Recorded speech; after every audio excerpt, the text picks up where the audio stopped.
Hi, Sandy Mackey here. And Al Curtis here. We are coming to you with another episode of Conversations with Ask the Pool Guy. First one of 2016. You got it. 12 days into the year. How are we 12 days into the year and we are now just doing our first 2016 podcast? I think probably just busy lives. We have a lot going on. Business, just kind of going everywhere. There's just so much happening. I was going to say it's because our certain way is working. That's it's exactly what I was trying to say without such eloquent words. And we are certainly busy. I got a phone call today from one of our favorite customers. We had sent a pillow to her with her swimming pool on it because we know how much she loves her pool in the summertime. And it said "My Happy Place" on it. So she called today to thank us. And she asked if we were busy or if we were really slowed down, because a lot of people know that in years past, everything shuts down and we kind of hibernate a little bit. And I was able to tell her that we worked the latest, I think, that we've ever worked outside this year, last year.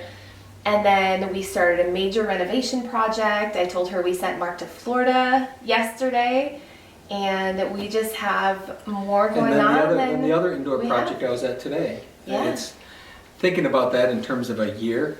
If you want to start a year with a bang, there's 3 separate projects we're working on January 1st. Yeah. It's just, for us, in our style and what we've done and just our history, that's unheard of. Well, it has been unheard of, and what I know you and I have both been doing through this process of marketing and defining what we want for the future, we started asking those what if questions. What if things weren't like they used to be? What if there was year-round work? And I know a couple of the ideas that we had tossed around were, one, working out of state. And as it happens, one of our other favorite customers from Ortonville has a house with a pool in Florida, and they wanted their equipment in Florida to work the way that their equipment works in Michigan, with all of the integration and the automation and that type of thing. So there's plenty of great pool companies in Florida, and I know that.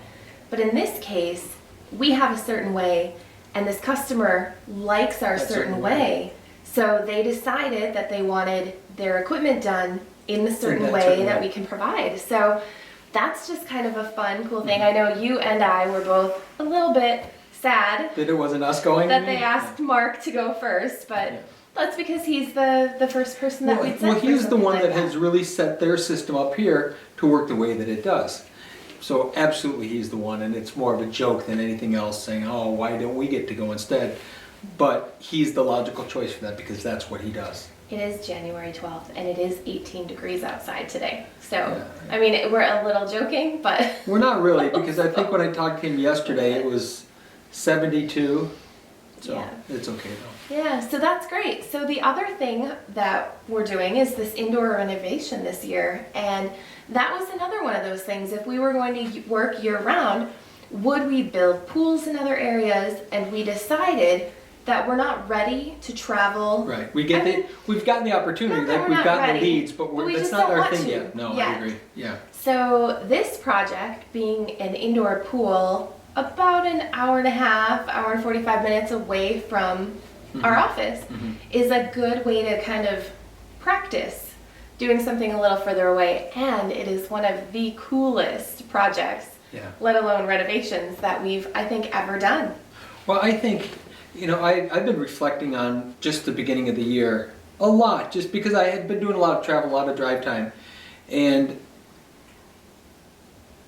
because the way that when I bought the company, when I took the company over, it was very established as you work from here to here, you shut down the business, and you did basically nothing from here to here. And then when you started over, it's like starting a new business every year. Because you went from nothing to everything, and then everything to nothing, and then nothing to everything. So you started, it was such a hard cycle.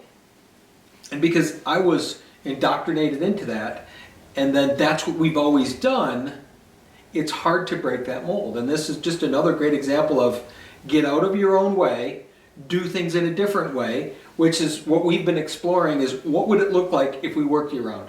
I think recently we'd had that discussion just this past year. What would it look like to keep people working full-time versus lay them off in the wintertime, have them collect unemployment, or trying to find something for them to do? But we toyed with the idea of what if? What if we could have legitimate work throughout the year? And that's exactly how it lined up. And not only that, it lined up some of the coolest work. And because you're right, this project that we're working on now, that indoor pool, as a renovation, it's something that if I were to renovate pools moving forward, this is the exact style. It's taking something and doing a lot to it. I'm not interested in tile and coping and replaster. Every guy in the book is going to do that type of renovation. But when we can break out walls and add grottos and spas and all of that, where you're creating this whole new space out of what once existed, it's really exciting because it's challenging in its own way. It's doing things completely different than you've done in the past. Normal renovations, you go and you just knock out some stuff and put it back together. This was literally breaking out walls and changing everything about the pool. And I think it's going to be spectacular because we're doing a lot of interesting things that aren't normal in a residential pool. You probably see them in some commercial stuff, like the aquarium on the edge of the pool. That's where we're specking out right now, is figuring out how to put an 8-foot long aquarium on that edge of the pool so that it's right at water level and it's actually partway in the water. And things like that, which are just, they're yummy for me because it keeps my mind always challenging. Now the downside to it, from my perspective, is my mind never shuts off because I don't know exactly how it's going to work. I just know that we're going to figure out when we get there. So I go through this repetitive struggle of, do I have it right? Do I not have it right? Do I have it right? Do I not? And I think that's the yummy part and the downside part, is because it's so new, so drastically different, and then there's no one that I can go to specifically say how to do this. That's a beautiful challenge, and then also a struggle at the same time. So I don't know if it's a good or bad. I just know that I love the experience. I love that struggle. So you and I talk a lot about our certain way, and we've written the book about having a certain way.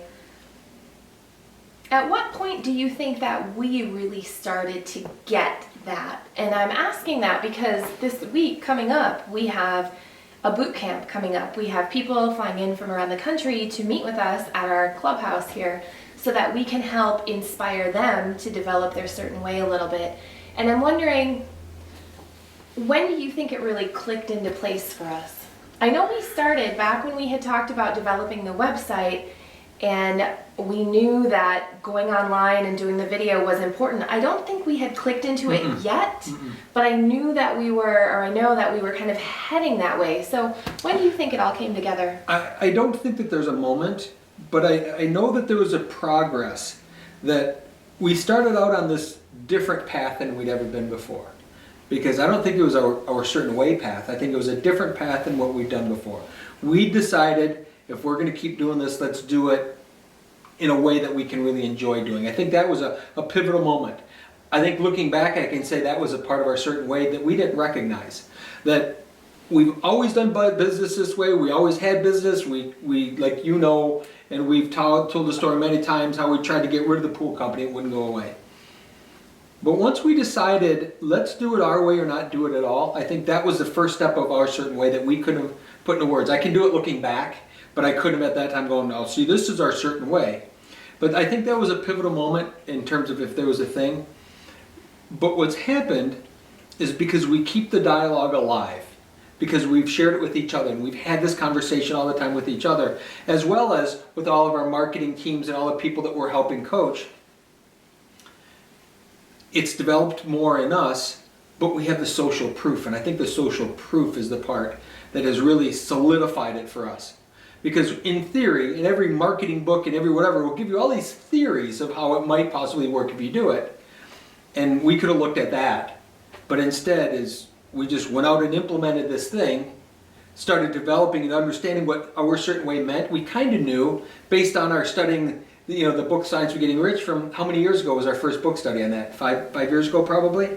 6 years? At least, yeah. So we kind of played with that. What does that certain way mean? And I know in the book, he's talking about it a little differently, but not really. But he kind of had his own idea of what that was. But I think that we started by saying, let's do it our way or let's not do it at all, with that mindset. And we didn't know what it meant. I know when we stepped out on this journey, we didn't know what that meant. But that was enough to make the step, the leap to say, why not? We can do it that other way. We've done it that long and we're not really happy doing it, but we could continue, which is what most people do, is they continue down that course because it makes money, because it provides them an income. They're not happy doing it, but they do it because they're doing it. And we made that conscious choice to say, let's step off. And probably because we know, if we had to, we could always go back to that. But I don't think that that was really in our thoughts. I never really thought, well, we could try it this way, and if it doesn't work, we'll go back. Yeah. I guess it's there, subconsciously it's there, that there's this thing that would work. But instead, what could we do moving forward? I think what happened, the other part of that is the social proof part. We had to just make that leap to say, let's do something our way. We didn't know fully what it was, but just the decision to say, let's do something our way so that it feels good. I think that sets into motion sort of this new mindset for us. And then the net result was each little decision could be gauged against that. Is this something that we're going to enjoy doing or not? And that process helped. But then the social proof. We continually get these positive reinforcements. And stuff happens along the way that's not so positive, but we never focused on that. And I just had a conversation with Jessie. I was driving her back up north, back up to college here on whatever day we left, Sunday. And she was making a reference to something, and I said, stop right there. Listen to yourself, what you just said. And it had to do with, if something's going to happen. And the specific case was, she said, if there's a group project or something, or inevitably if someone needs to leave and move to another group, why is it always me? Meaning, like, why does she get singled out and pulled up, put somewhere else? And I said, it sounds to me, let's stop right there, girl. I said, it sounds to me like you think you're a victim. And she kind of stopped, and I said, look, stuff happens all the time. I said, imagine how many amazing things happen to you that you don't even recognize. But to someone else, they're a miracle. To someone else, they're like, man, if I could be like her. I said, instead you're focusing on this one or two things that happen. And she cited a few examples. I said, think of all of the amazing stuff that's happened in your life. And she's like, yeah. And I said, instead of those, each of those moments that's happening, you're not even recognizing it.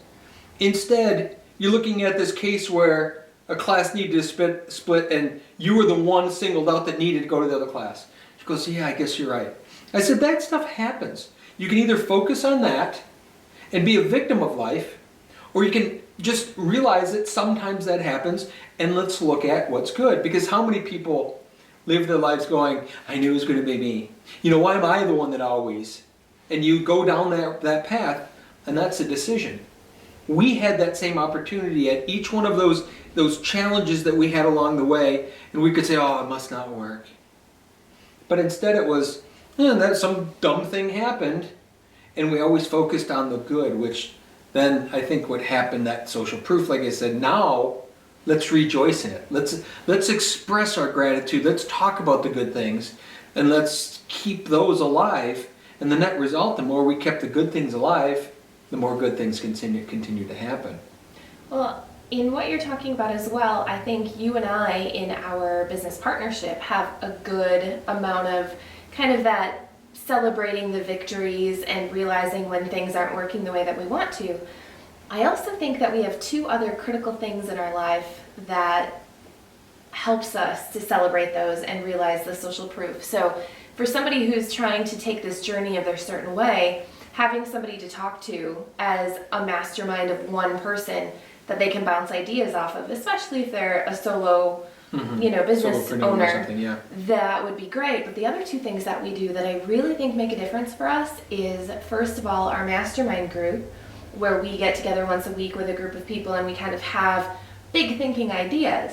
But then the other key element for us is the marketing club that we facilitate each week as well, because in the marketing club, we talk about different ways of marketing and then we celebrate the victories. And I don't know that you or I would have celebrated the victories as much had we not had that group. Because I remember back to when we signed last year, to that point was one of our largest contracts ever. And we did a high five and we moved on. And since we've had the marketing club and we've had to become really good at retelling and resharing those victory stories, I think that has given us added courage, added oomph, added like yumminess to our certain way. So much so that when we were at Marketing Club talking about this indoor renovation project, and we were sharing what everything was involved, as I heard you talking to the group, in my mind I was thinking, you and I need to talk about this again before you meet with him to present the ideas, because in your storytelling I was feeling that the project was much grander than we had even contemplated to that point. So I think it's hard in this world sometimes for people to feel like they have permission to share and to brag a little bit, because it sometimes sounds a little braggy. It can feel that way, yeah. And I think that we as business owners and we as marketers need to understand that there is definitely a time and a place for celebrating those victories, not to brag about them, but to acknowledge that it's awesome and allow us to feel those feelings and hear that, instead of thinking, oh, we can't ever talk about that, because we as like humans in the human condition are taught from a young age it's not appropriate to brag. It can't be all about you.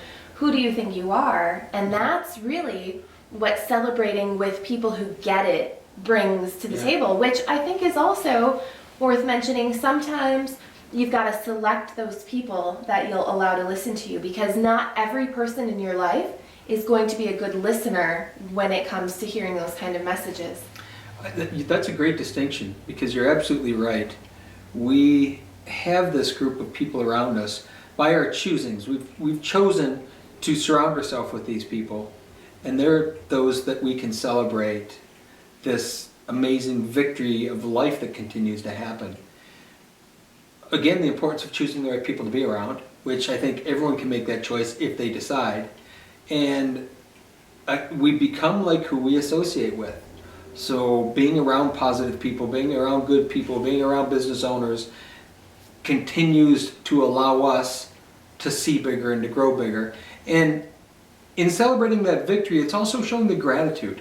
I'm very appreciative and thankful of where my life is. Every day there's a moment, I have never shared this with anyone, in these recent times over the last several years as things have happened. There's a point, at least every single day, there's at least one point where I feel like I need to pinch myself, or I need to are you sure that life is this good? It's sort of, who could ever ask for more? I have one of those moments at least every day, is who could ever ask for more? Because life just continues to be richer and fuller and amazinger and lovelier and yummier and wonderfuler and all those types of words for me. And it's in everything that happens.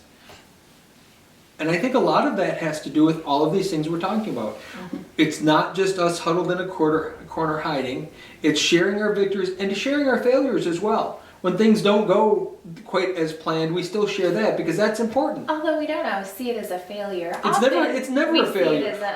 An opportunity to grow, to do something better next time. Yeah, and I don't think that we ever dwell on failure versus success, but some of those oopses that don't work so well, we share those as well. You know what I think we also do? We embrace change. And once we find something that's working well, there is kind of a thought, okay, it's working well, I've got to keep doing the same thing and I don't want to rock the boat. And yet another one of the things that we're able to do is celebrate when things are good and then push to the next level and try something new. So it's not getting to a place where then we become complacent at the new level. It's always, okay, what's new? What else could be exciting? How could we push ourselves a little bit more? And I think that's important. I mean, that's certainly that human condition, if we want to call it that, is sort of find a box that you're comfortable in and sort of stay there. Figure out how to make that work for yourself. And how many people do we know sort of get into a thing and again, we use Jessie as an example again, talking about she's in college and she's like, well, Dad, I don't really know that I like this degree or what I'm going to do with it. And I'm like, it's okay. You don't have to stay in that box of, well, now this is my thing and I'm supposed to do it forever. Instead, my advice to her was just get the degree at this point to get it done. I mean, you've got all these years behind you, just get a degree, That way you have it. Doesn't mean anything. Doesn't mean you'll necessarily use it for that, but get it. And I said, but you don't have to stay in that box. You don't have to be that whatever the degree is.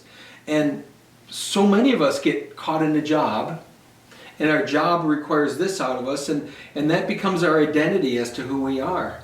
Well, your job's not who you are. It's a thing that you do. Much like your hobbies aren't who you are, they're a thing that you do. And the more that we can push ourselves to not become complacent with the work that we do, the world opens up. Because number one, I know for me is now I'm more challenged in everything I do. And the challenge is always pushing me beyond the boundaries, because it's forcing me to think something in a new way. Because it's not going to work the way it worked before, because I'm not doing it the same way. And the more we can do that, the less of a box we're in, the more exciting life is, because you're always living on that edge. It's the adrenaline rush without having to jump out of an airplane every day to get that adrenaline rush.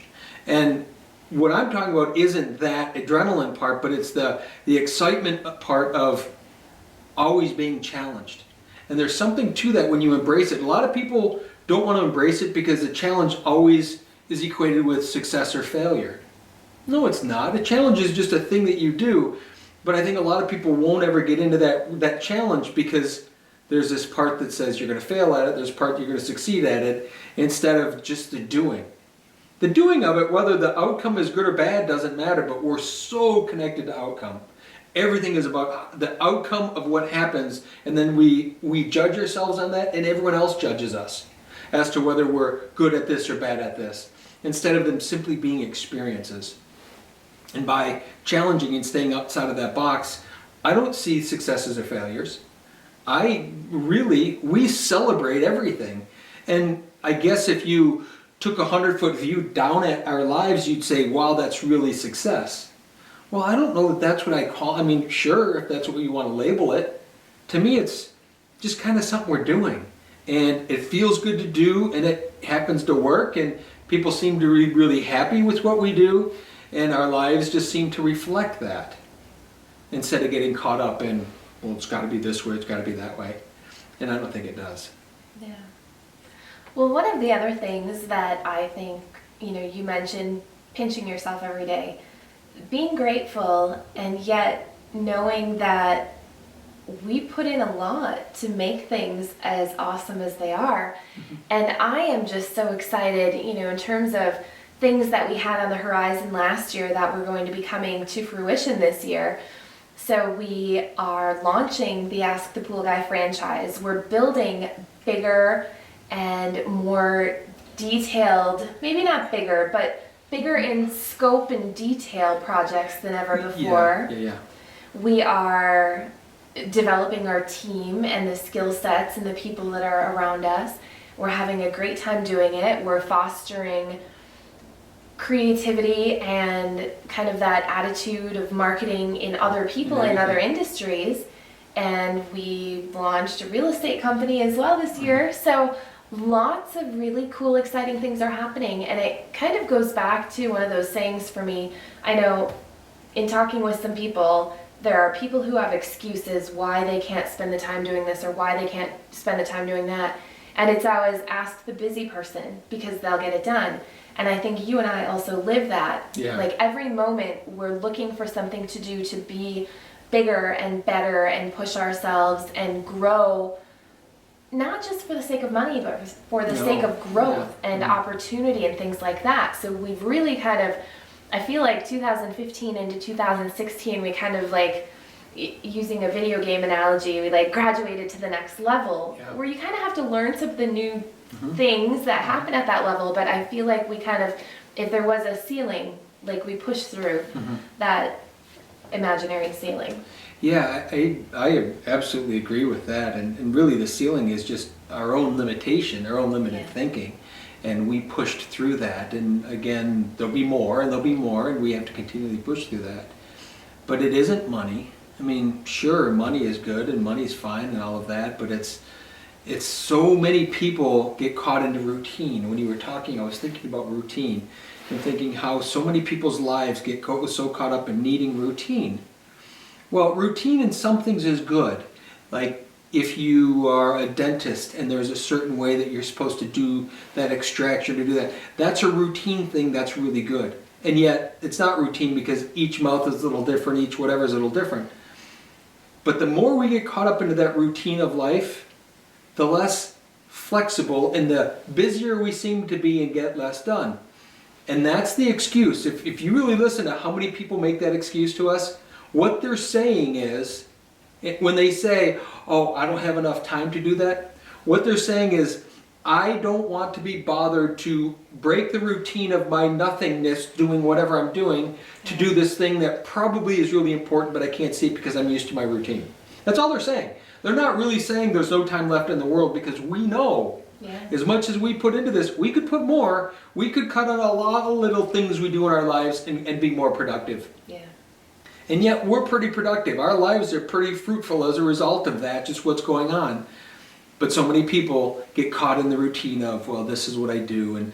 And the cliche would be, oh, you watch too much television, or you whatever, fill in the blank, but a lot of it would be, oh, too much TV. I watch a ton of television at night. I watch a fair amount of television too. I do, and to me, it's sort of just that, because you know what, after a long day, I just want that. I'm not, and of course we both read, of course we're always educating ourselves, of course we're always doing that. That fits into our normal, that's not routine. That just fits into the moments of whenever, which is a lot part of social media for both of us, is learning new things. It's not just poking friends, it's how can we educate ourselves today? And that's how we both use a tool. I know we do. But we have plenty of time to do more things. And yet how many people say to us, probably weekly, wouldn't you say, oh, I'm too busy for that, oh, I don't have enough time. What are you doing? You have the same 24 hours I do. And you may sleep more or less than me, and that doesn't matter. What's happening with the rest? And they're just saying, I'm too afraid or not willing to break out of my routine. That's all it is. Yeah. And they hide it by saying, oh, I have to do stuff with my kids or my family, or oh, I have to, there's all these have to do things. None of them are true. And not saying you don't do things with your kids or your family. Absolutely. We do that as well. But it's, really what's important to me. What we don't do is make excuses ever for anything. If it's important enough, we make it a priority, and it happens, and it flows, and it's not like we have to completely stop one thing to be able to move into something else, but we've just decided that, we don't make excuses. Well, I think that's that fluid part of life. That's that fluid part of not being too routine. And I'm not saying we're the over-the-top, completely, unpredictable people, because we're not. We're very predictable in a lot of things, but we're willing to try a lot of things, collectively and individually. Yeah. And because we've sort of gotten into that fluid part of life, and we've sort of, as the Buddhists would say, you enter the river where you're at, and we very much have entered that river and maneuvered both the choppy parts and the smooth parts, and kind of not resisting it. And maybe that's the difference between the past for me and the now for me, maybe for you, is you used to enter that river and fight the choppiness and expect to try to get to go somewhere, and yet you just sort of get in there and you allow it to flow. And sure, there's bumps and there's thises and curves and whatever, but instead of fighting all of that and fighting the current, you just sort of allow it. So we didn't talk about this ahead of time, but as we're talking, I'm thinking sometimes in a new year people set intentions or make New Year's resolutions. I'm more of a fan of intentions, but as we're talking, are there any words that are a theme for you this year? Like, the words that are coming to mind for me are inspiring, abundant, and refreshing. So if I had words that were my intentions for the year, inspiring, abundant, and refreshing, that is what I continually... Well, I know one of the words for me would be yummy. Sort of this yummy living. And that's really what it is that's just living in the yummy part of all of it. We all live in a world where things happen every day, good and bad, and the news and family, and there's things happening all the time. And I'm very much in the yummy of life. And I want to always stay in that yummy. So that's probably a corny word, but that's probably a word for me. I also think the abundance, I think, is very prevalent because things feel really good. And again, a go-to word for me, because it's continually becoming part of my heartbeat, is excessive creativity.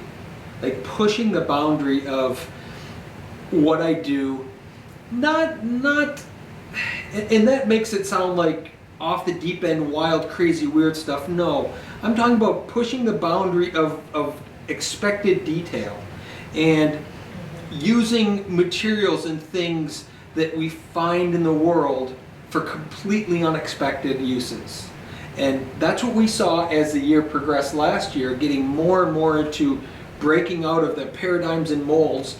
As little as we lived in them, we still had them, and we still will always have them, but breaking more from that. So I think those are my words, whichever ones we want to pick, but yummy for sure, and that unexpected creativity is that just sort of pushing the boundaries of that abundance and then detail.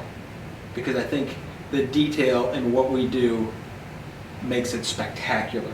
Anyone can build, but the detail of the yummy part makes what we do spectacular. It makes it fun. So one more thing worth mentioning for me as I reflect on last year and moving into this year is in our marketing club and in our mastermind group, like you said, we very specifically choose who we want to spend time with. And I remember at one point, it was either in last year or even possibly kind of the end of the year before, we had a conversation about who would we like to spend more time with. And I had said that I really loved some of our customers, and I could admire their business skills, and I really liked them as people. And I remember saying, I would like to hang out with people that are of the quality and of the caliber of the people that we've been working with.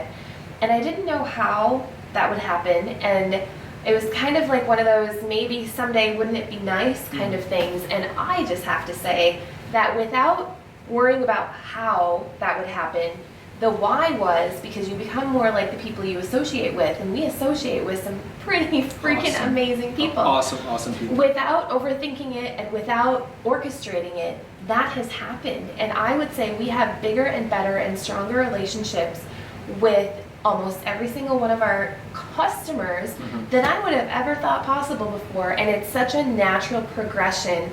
It's almost a joke, you know, like our sphere of influence becomes friends with our pool customers, and they're going to their Christmas parties and showing up and dropping in, and it's created this like abundance of friendships to a whole nother level too. So in reflection of something astounding that is continuing to grow, that's amazing to me.